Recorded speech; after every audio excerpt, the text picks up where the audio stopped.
Hey everybody, Dr. K back again. Today we're going to talk a little bit about the history of play therapy. So, give me a second.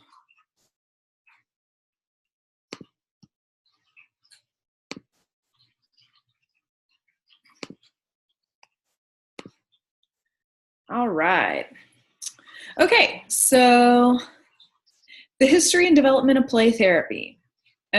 So we all know that Sigmund Freud started talk therapy back in about 1905.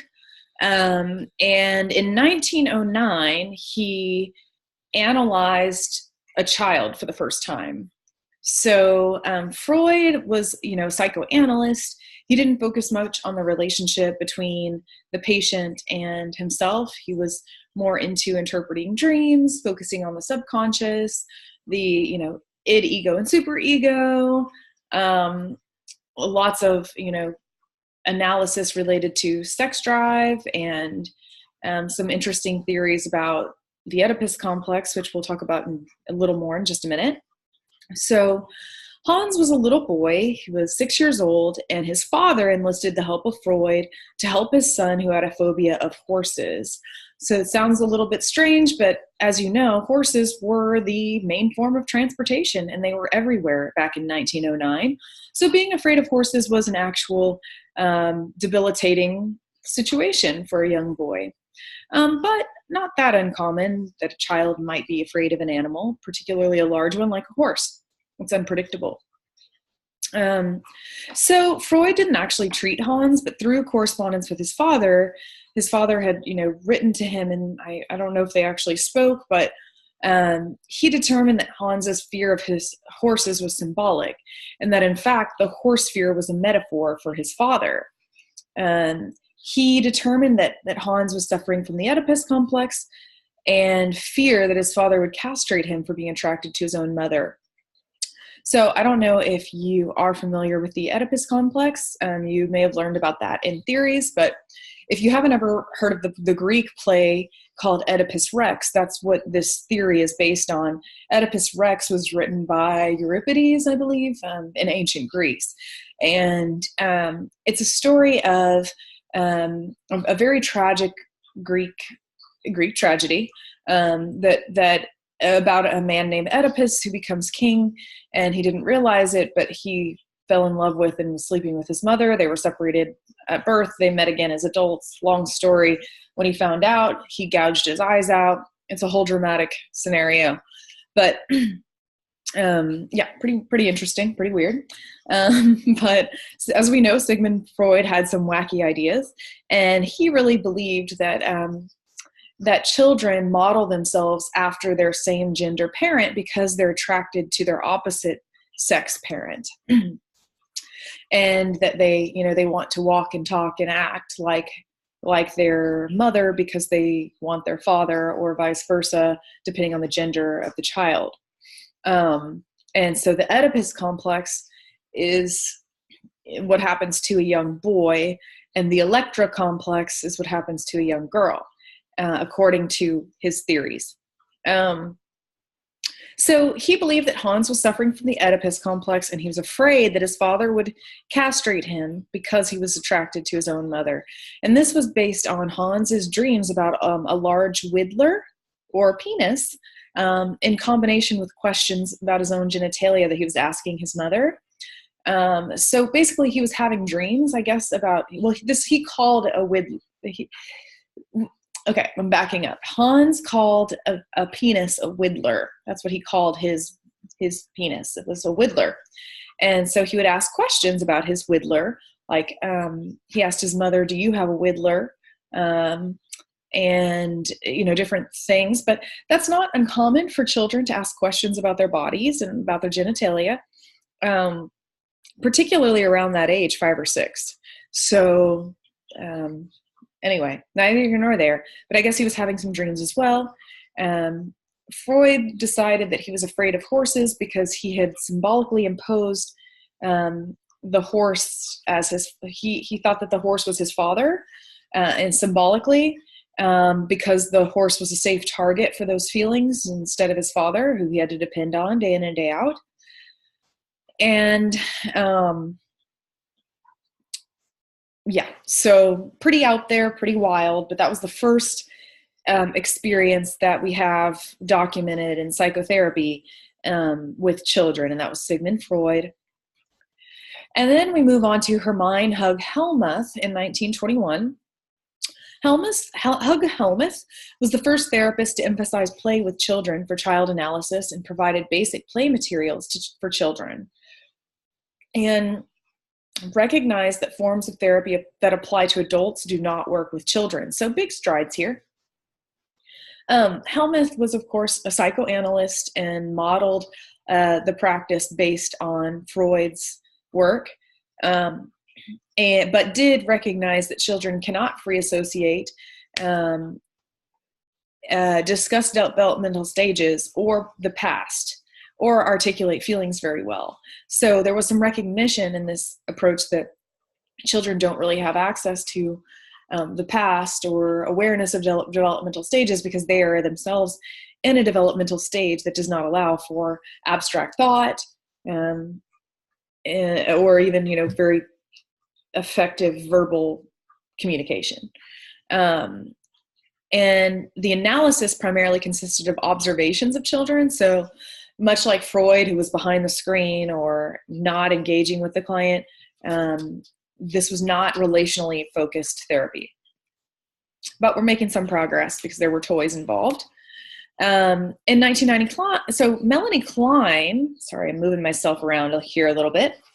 Melanie Klein was actually pretty revolutionary and was the next person in the process to evolve, and started working with children's free play as the free association of adults.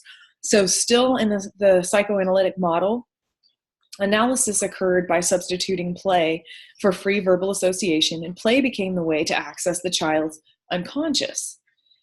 Klein engaged in heavy interpretation of the subconscious and interpreted almost every play behavior. She also believed heavily in transference as a vehicle for healing.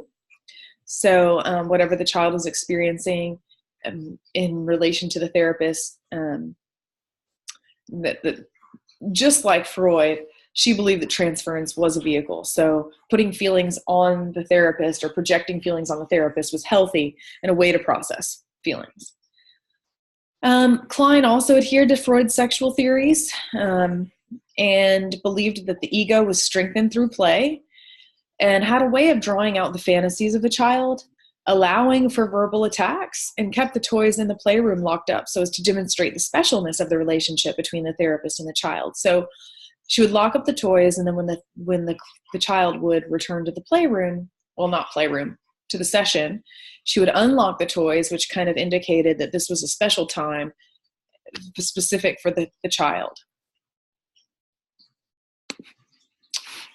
Anna Freud was also engaging in play therapy kind of around the same time period. So Klein was from like the 20s to the 50s-ish when she was engaged in her work primarily. And same thing. So Anna Freud was the daughter of Sigmund Freud, and she engaged with children through play. So she actually did focus on connecting emotionally and building a relationship, which was a big step at the time. And she believed that this enhanced the analysis, and she engaged in analysis of the subconscious through play and through drawings. So David Levy then came along kind of around the same time again, but a little bit later maybe, and he engaged in release play therapy. So what he would do is he would provide free play at the beginning of the relationship to build rapport, but then he engaged in directed play to recreate a traumatic situation. So he specifically would choose or focus on a traumatic situation that the child had been through, and he would recreate it to help the child work through it in a safe space, kind of like exposure therapy a little bit. So the idea would be to help. The goal is to help the child take control through play, and rather than having things done to them, the child is allowed to take control. through the play. So the child would reenact being in the powerful position, being in the position of control, as opposed to being the person who the thing had happened to. And as we know, children have very little that they can take control over in their lives. They're usually controlled by their parents, their schedules, whatever, the teachers, because they are so dependent. But play is their way of taking control and mastering their environment. So this was an effective way to work through some things that the children are going through. So there were 3 forms of activities of release therapy that occur in the playroom. And this was a release of aggressive behavior, like throwing objects or bursting balloons, or release of infantile pleasures like sucking on a nursing bottle. There was a release of feelings in standardized situations, such as stimulating feelings of sibling rivalry by presenting a baby doll at a mother's breast. And then there was a release of feelings by recreating in play a particular stressful event in the child's life. And then we move on to relationship play therapy. So Jesse Taft and Frederick Allen in the 30s created relationship play therapy. And this constituted the 3rd significant development in play therapy. And the philosophical basis for the relationship play therapy evolved from the work of Otto Rank in 1936. And there's a focus on the present and the relationship. The curative factor lies in the relationship, and the child can self-direct, and the therapist focuses on the needs of the child as opposed to the therapist's view of the problem. So we're moving a little more toward what we're going to be learning in this class. And the next movement is non-directive child-centered play therapy, which is the bulk of what we're going to be learning here in class. And it's rooted in Carl Rogers' person-centered therapy, which is non-directive and relationally focused. And Virginia Axline sort of created this. She worked with Carl Rogers and operationalized his principles for work with children. So it's based on Rogers' belief that all people are self-striving and self-actualizing. And it's non-directive, so there's no attempt to control the child's behavior. And with the relationship and unconditional positive regard, children will naturally work towards self-actualization. So this is a non-directive therapy because the belief, the core belief of the therapy or philosophy is that people are naturally self-striving and working toward their goals, and that given the proper relationship, people will naturally move towards positive development and growth. So that's what the belief is, that children will also do the same. And it's the most used and most researched to this day. And while there are many other therapies, like there's Adlerian, there's psychoanalytic, there's psychodynamic, there's child-centered, there's CBT, there's a variety of different approaches. This is the most researched and most used type of therapy still today. So moving on to play therapy in elementary schools. So from the 50s to the 70s, school counselors started adding to the counseling literature. So for those of you who don't know, the school counseling movement really took off in the 1950s and 60s. There was a federal initiative to incorporate school counseling into educational programs in order to build the space program during the Cold War. The hope would be that career counseling could provide help for people merging into those career paths. And then, of course, what unfolded was career counseling, but then also social emotional counseling in addition to career counseling as the school counseling profession unfurled and unfolded into what it is today. So through that, there were, counselors who are engaging in play therapy in schools, and they still do so to this day. So Dimmick and Huff in 1970 suggested that due to the developmental levels of the children, that the importance of play in the relationship is imperative. They posed the question of not if, but how to incorporate play in school counseling settings. And I will go ahead and say that this is definitely possible. It's 100% possible to be a play therapist in schools. All you need is a space and a little bit of time, which I know can be hard to find, but we can do both of those things as school counselors. And moving to today. So in 1982, the Association of Play Therapy was formed by Charles Schaefer and Kevin O'Connor. And they have a quarterly newspaper, the International Journal of Play Therapy, and an annual conference. So, and there are tons of learning resources on this website.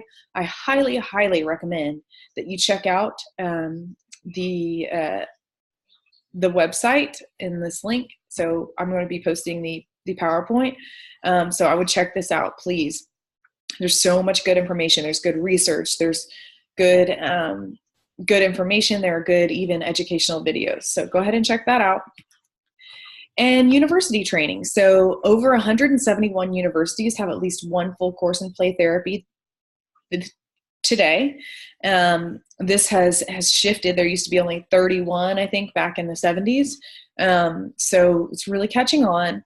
The Center for Play Therapy at the University of North Texas is the largest play therapy center just down the road. So if you're really interested in this, you have literally the best center in the world, just a hop, skip, and jump away from you. And there are 2-week trainings over the summer and they have over 8 playrooms and a large master's and doctoral programs focusing on play therapy. So Filio Therapy is another development that was created in the 1960s by Bernard and Louise Gurney. And it may be the most important development in the play therapy movement to this day. And what it is it basically trains parents in basic play therapy to conduct play therapy in their own homes to be therapeutic agents for their own children. So this is super powerful because we can see children for, 10 to 12, maybe even more sessions. But then if the relationship ends, what do the parents have as tools? Well, they have this. They have Filio Therapy. They can learn how to engage in play therapy techniques with their children to enhance, to have the most beneficial benefits of this approach day in and day out for their children. Gary Landreth and Sue Bratton in 2006 formalized a 10-session format in a text called Child-Parent Relationship Therapy. It's a training manual, and CPRT protocol has been manualized. And this is a really cost-effective way to bring this to parents because, they can go to a training session, but they can also read the book and learn for themselves how to do this in their own home. Trends in play therapy. So play therapy is actually used with adults. It can be used with adults. And this can be used with older or developmentally delayed individuals, or even just regular old adult clients that want to, utilize creativity or work through some therapeutic blocks. Sometimes play items like toys or creative expression materials are brought into regular sessions. There is group play therapy, which could be used with a few children at a time. There's also family play therapy, so techniques and toys brought into the family session, which allows the therapist to assume a variety of roles in interacting with the family, including a play facilitator, role model, participant, and teacher or educator. So most of the time when families are engaged in family therapy, the child kind of just sits there or does their thing or plays with a toy in the corner. But play therapists or even regular therapists that have these play therapy tools can engage children in a therapeutic manner using play therapy skills, which engages the child and really brings a wholeness approach to working with families. And then there's play therapy in hospitals, which can help to counteract a sometimes scary, sterile environment to help children feel more at ease. So portable play therapy kits or even a play room can really help with children who, are in the hospital. So these are some trends. That's kind of what we're working with. That's all I have for chapter 3, but that was the quick and dirty version of the history of play therapy so that you kind of have an idea of where this came from and a deeper understanding of what all this is. So, of course, if you have any questions, feel free to bring them up. You know where to find me. Thanks for everything. And take a look at chapter 4 next. All right. Have a good one. Bye.